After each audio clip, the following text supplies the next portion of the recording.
Good. All right, good afternoon, everybody. Thanks for joining us at today's Austin FC playoff press conference. We're joined by Austin FC head coach Nico Estévez ahead of the team's round one best of three series in the 2025 MLS Cup Playoffs against LAFC. If you'd like to ask a question, just raise your hand. Gwen will run the mic around. Alex, we can start with you. I saw your hand up first. Buenas tardes, profe. Quería preguntarle por la disponibilidad de sus jugadores, Bucari, Rubio, ¿cómo se encuentran para los playoffs?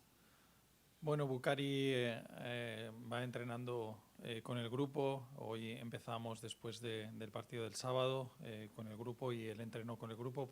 De momento bien, vamos a ver cómo asimila las cargas y los días de entrenamientos, pero parece que está bien y con disponibilidad. Diego todavía va a tardar un poquito más. Y esta es la primera vez que Austin se va a enfrentar en un formato del mejor de tres en los playoffs. ¿Cómo prepara el equipo para este tipo de formato y donde, si bien no es eliminación directa en un partido, puede llegar a eso y cada partido importa?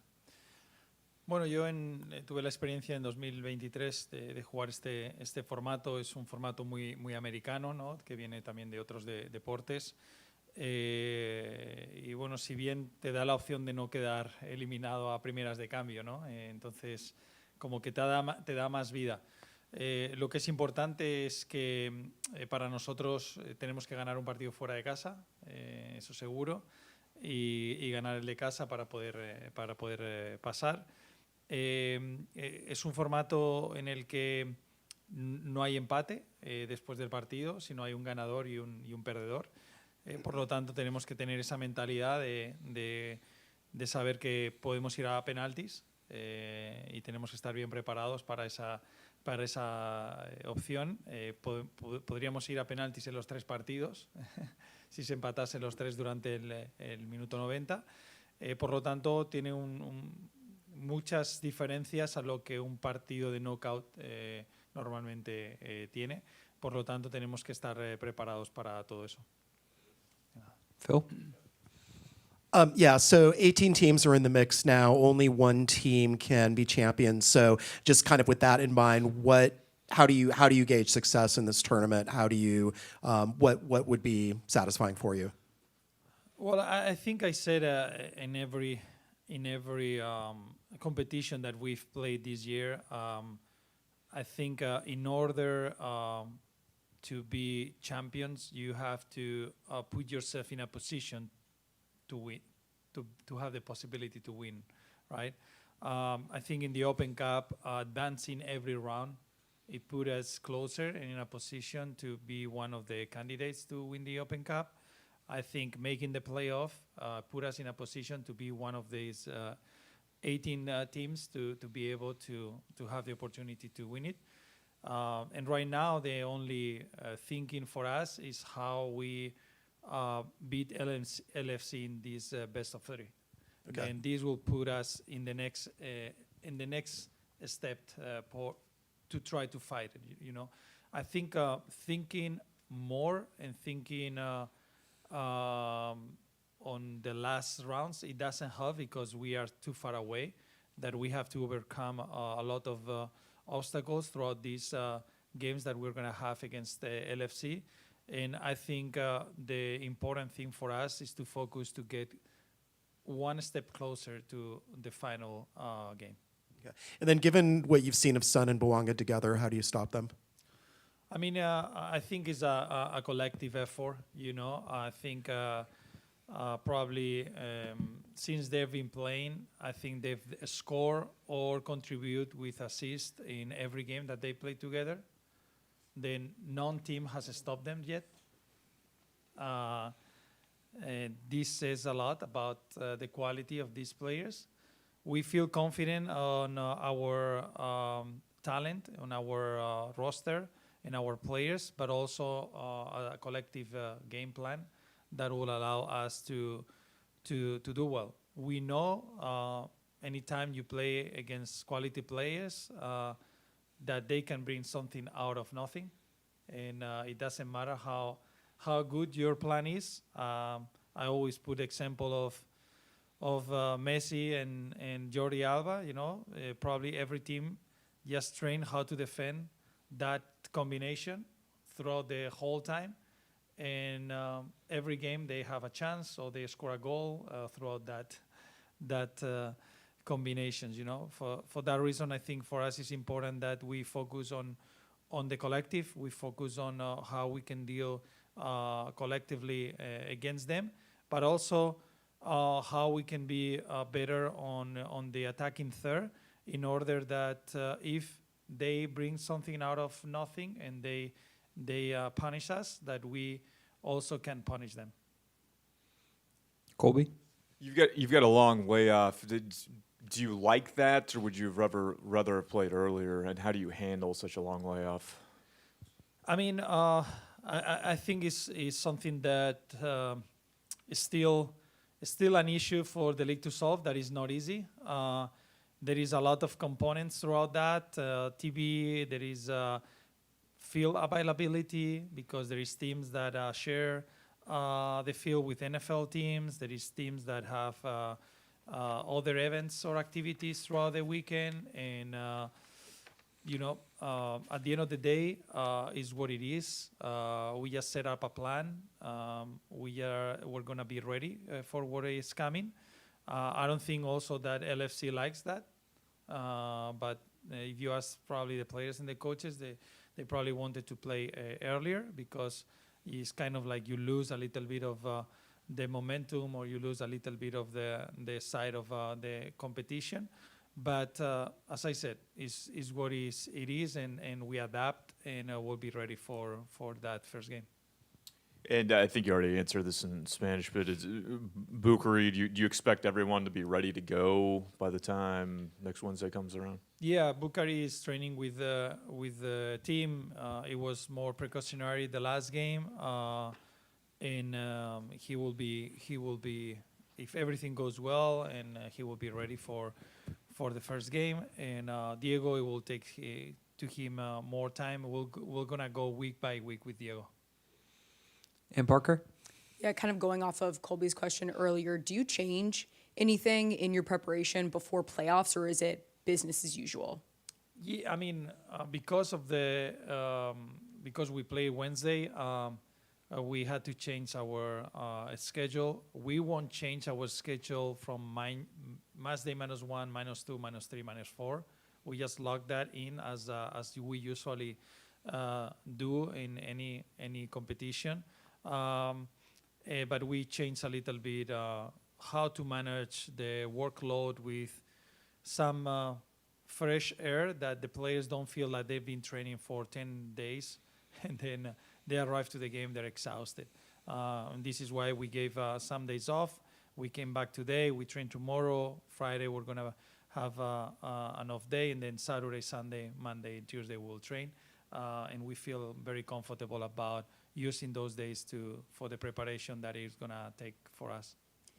And then this team hasn't been in playoffs in a while. You've not been in playoffs with this specific team. How much do you rely on older guys like Ilie or even Brandon, who won't be playing but have been in positions like this before? Well, I think it's important. I think it's important that players that have had the experience on playing playoff bring that to the group, and also help the staff on preparing things. But I also believe a lot on the players that haven't had the experience but have that motivation, have that hungry to just to go for it. And I think also that combination is the one that it makes you a better fit for these playoffs. Alex? Or sorry, Hernan. Coach, Austin comes into this game as the underdog. Do you feel like that takes a little bit of pressure off of you? Do you think that your players are going to play with a little bit more freedom? Well, I think when you arrive to the playoff, even though that there is teams that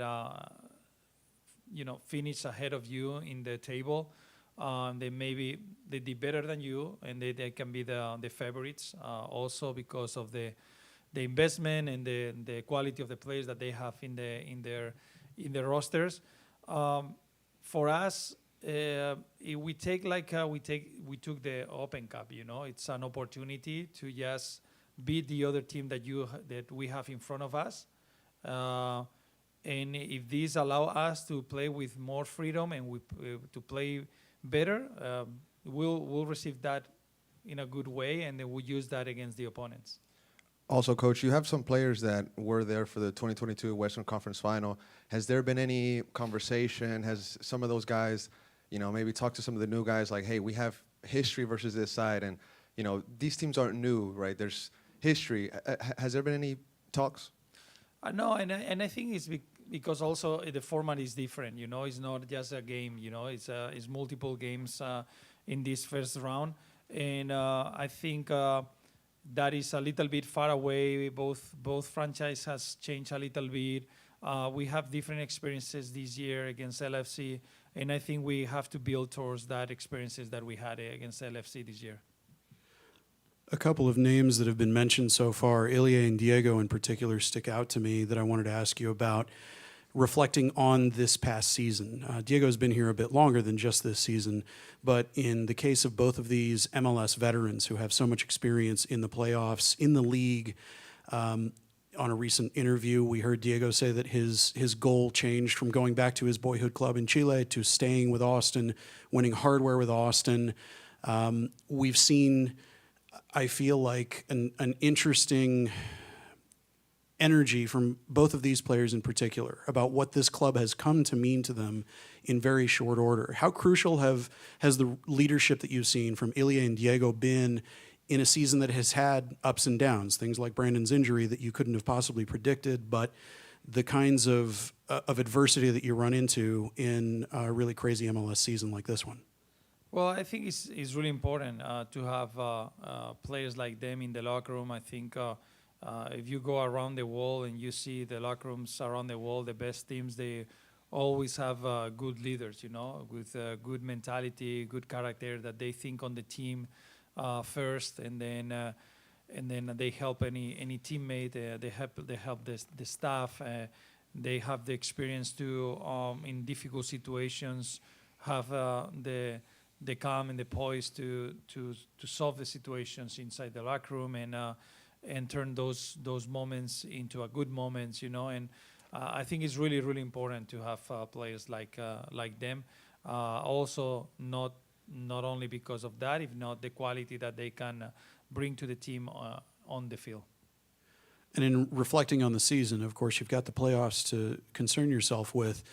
When you look at things that need to be worked on in the offseason, things that you reflect on in terms of what 2025 was like, how do you compartmentalize things that are part of the work that you do in preparing for playoffs and things that are longer-term initiatives or things that you want to work on with your players, with your coaching staff, the overall project? Do you try to attack everything that you can, even if they're long-term training sorts of things that are going to take, things like a full preseason schedule with people to work on, or do you specifically compartmentalize things into separate initiatives? Well, I think as we are now focused into the playoff, that analysis it needs a deep one. Once everything finished, we'll have that deep analysis, and in order to establish the priorities that we need to focus on the preseason in order to get better. That one thing that for me it's really important, and I think we got that throughout the month of June, July, and August, and half of September, is the consistency of performing from the team. I think before the game against Minnesota in the Open Cup, and then until this last game against San Jose, we hasn't been as consistent as we were in the summer. In May, we weren't consistent enough also. Then I think there is a good learning experience for that in order that we could achieve a better position than the one that we are right now. Although we are happy on making the playoff because the club was, looking for that for a long time. We know as a staff and the players that we miss some opportunities to get higher on the table. And I think it's something that we can push this team more throughout the off-season and throughout the preseason to learn about those moments that we didn't do as well and learn from their experiences and have a more consistent season than the one that we had, although that we achieved the playoff, that it's really important for everyone, the fans, the players, the club.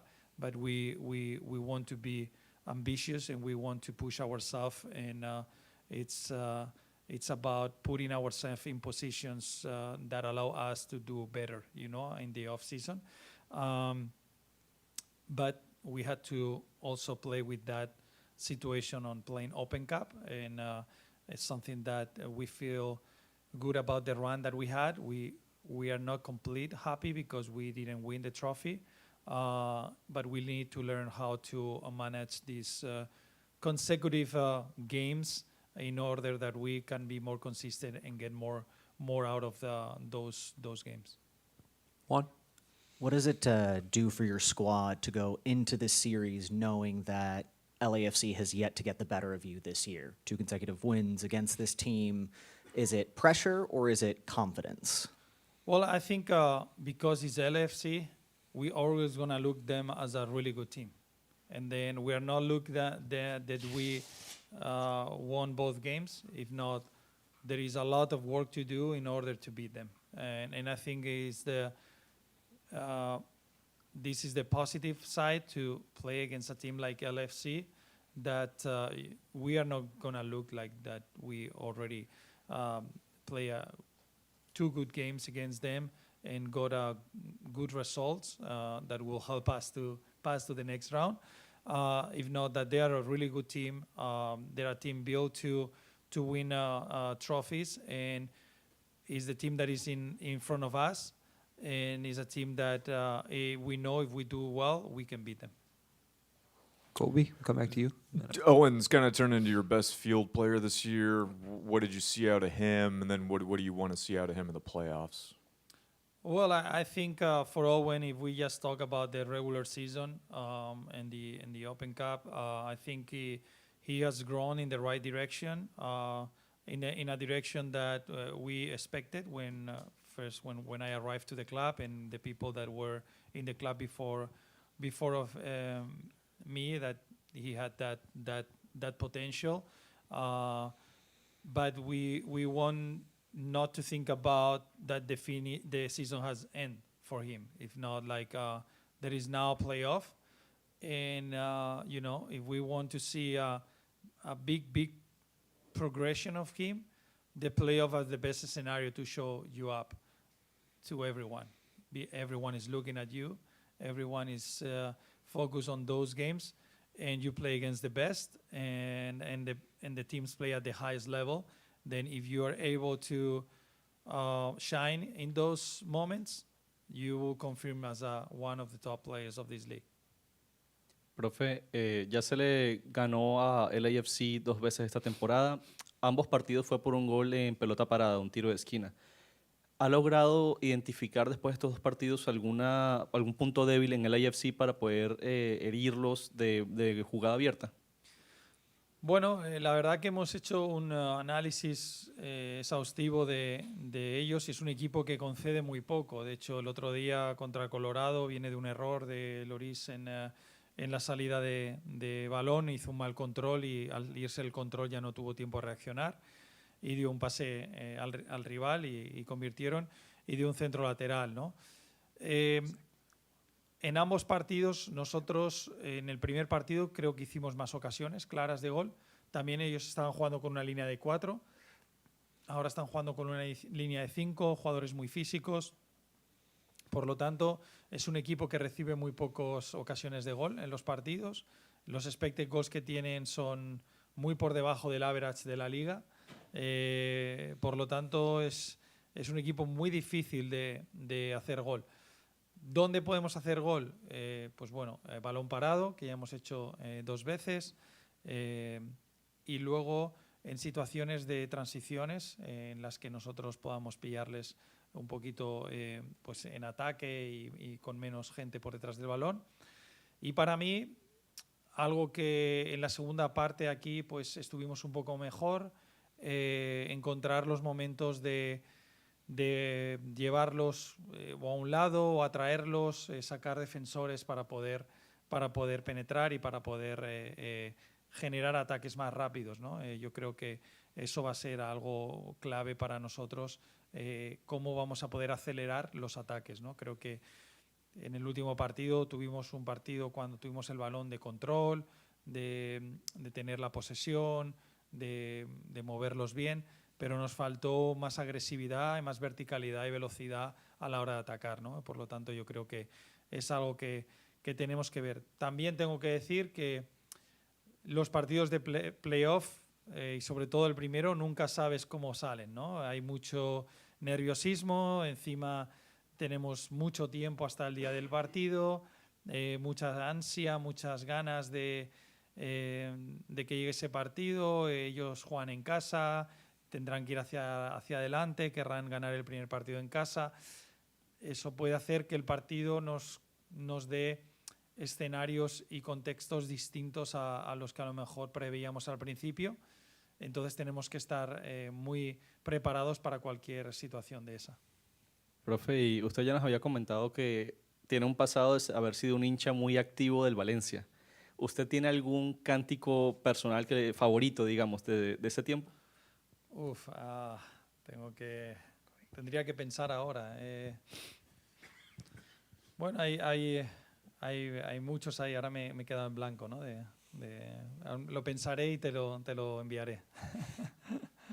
Coach, it's no secret, Son is one of the best players. You know, since he got here, he's been terrorizing this league. Have you or any of your staff kind of focused in on him and see how you guys can maybe neutralize him? How do you plan on dealing with somebody like him? And what are some of his qualities that you like from him? Well, I think Son is a player that has a lot of qualities. You know, he's a player that has enough speed to running behind. He's a player that in a 1v1 can go inside or go outside. Had a really good shot with the right foot and left foot. We saw the other day in the goal that he scored against Colorado. He also is a really good link-up play. Like he come underneath and he can lay off the ball really well. Also, he can turn, he can assist. Like he's a very, very complete player. This is why the numbers that he's having in just his arrival, he's making the difference for LAFC, and he's making an impact in the league because he has all the attributes to be a top player in this league. And then for us is knowing where he likes to navigate a little bit, what resources we're going to need, what players we're going to need to focus on, and then what kind of movements he likes to do in order that we have very clear who is going to, step on him in some moments and how we can double team him some moments and all these things. There's a little bit of a debate brewing among fans about a back four versus a back five. Is there a look that you think maybe suits the team a little bit better facing LAFC, or is it? I mean, is that something you can reveal? I guess prior to the game. Well, I think also LFC is a team that has played 4-3-3 and 5-3-2, and they could be also thinking, on changing to a 4-3-3. We're gonna be ready for both. We know they can switch on the fly. You can switch during the game. We have to expect them being more aggressive, playing at home than they were here. And for us is what if it's better to beat them? Right now is what we could be thinking. What fits better right now for us to beat them, and having a plan. Either if we can go 5 or 4, we'll be ready for both. I think there is against teams depending how they play. one way or another fits better, and we just have to make sure that we have a good plan in order. But we can do during the game both because depending what they do, and we have to be ready. Any other questions for Nico? Alex, we can come back to you. Profe, hablando un poco de la consistencia que había mencionado antes, en donde, digamos, hubo una derrota contra RSL, luego Nashville, se ganó con el LAFC y otra con San José. ¿Qué mensaje le puede decir a los hinchas que están diciendo, no sé cómo va a salir planteado Austin, no sé qué tanta confianza tener en que puedan sacar esos playoffs adelante? Bueno, yo creo que la confianza la da pues los partidos que hemos hecho contra el LAFC, los partidos que hemos hecho contra los equipos fuertes de la liga, ¿no? Que el equipo ha podido competir, como el día de Seattle, como cuando jugamos aquí contra San Diego, y el mismo Vancouver que jugamos en casa, cuando hemos tenido que jugar en Open Cup contra Minnesota. Esos partidos en los que el equipo ha tenido que dar la cara, incluso San José aquí en casa, ¿no? Entonces yo creo que el equipo cuando llega esos momentos en los que es relevante, da la cara, ¿no? Y es capaz de jugar a un nivel muy alto. Lo mismo un poco el partido de Nashville, ¿no? Pese a que se perdió, yo creo que el equipo hizo todo para poder ganar ese partido y que pues una acción desafortunada pues decidió la balanza, ¿no? Hacia dónde ir la victoria de un equipo u otro, pero que en líneas generales el equipo, ante un muy buen equipo como Nashville, pues supo manejar muy bien el partido desde el principio y nos faltó un poquito más de al final poder generar alguna situación de peligro para empatar el partido, pero que en líneas generales el equipo siempre responde en las grandes ocasiones, ¿no? All right, we'll wrap it there. Thanks, everybody. Thank you, Nico. Thank you.